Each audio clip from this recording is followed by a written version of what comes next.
Hi everyone, thanks for joining me, your girl Shay T, over here at the Trahan Therapy Center where we shape minds and change lives. I was just thinking about something. I thought about how sometimes we preach one thing, but we don't really follow what we say. So we say loads of things and then we don't follow up with that. And I just want to let you know that as a therapist that I do a lot of things that I suggest my clients do, such as self-care. So I want to tell you, yesterday I went and I got a facial, and I was going to go get my nails done, but I decided to treat myself to something else. And I think it's really important that we make sure that in our schedule that we find time for ourselves. And someone out there might say, you know what, but I've got kids, I've got a husband, I've got deadlines to meet at work, I've got all this stuff. But at the end of the day, none of those things can go well if we don't take care of ourselves. And that being a male or a female, okay, or any gender person. So ultimately, when one of the things that I learned as a mom when I had my daughter, because I was bending over backwards trying to make sure everything was just so. And one day it just dawned on me, you know what, Shanna? If you try to give 1,000% to everyone else and don't give that 1,000% to yourself, then if someone really needs you, will you be in a position emotionally, mentally, physically, spiritually, financially to even be able to support them? And so I decided at that moment that I needed to change how I live my life. And I began living more, it's in a way that, I'm able to be well and be able to give back. So I've heard many people say, well, if you think about yourself first, then you're selfish.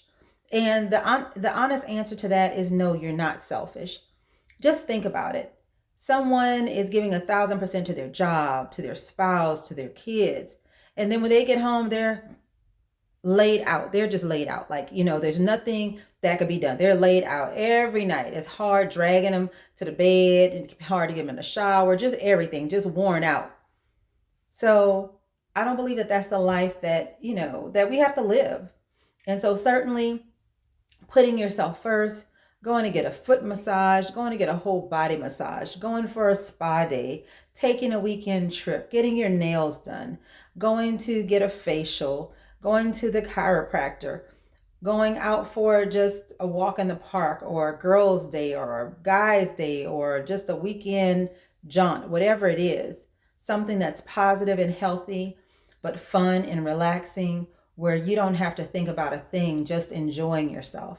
That is what's healthy. So if you feel like you do not have a work-life balance, I would suggest that you find a therapist in your area to help you to figure that part out, or even get with your mate or your spouse. It's so important to have a work-life balance. Even if your income is not the greatest, there are certainly creative ways to figure life out and to make life happen. And there are professionals waiting right now just to have your phone call and just to have this conversation. Continue to be the best parent you could be, the best friends you could be, the best individual you can be. But first of all, be all of those things to yourself. And once you're those things well to yourself, then other people will learn to appreciate you more, value you, and then value others. Okay? That's all I had to say. Anyway, guys, thank you for being here with your girl Shay T at the Trahan Therapy Center, where we shape minds and change lives. Make it an awesome, fantastic, beautiful, overjoyed weekend, despite these clouds and this cool weather here in Houston. I think it's going to be 66 on Monday. So looking forward to that. See you guys soon. Bye for now.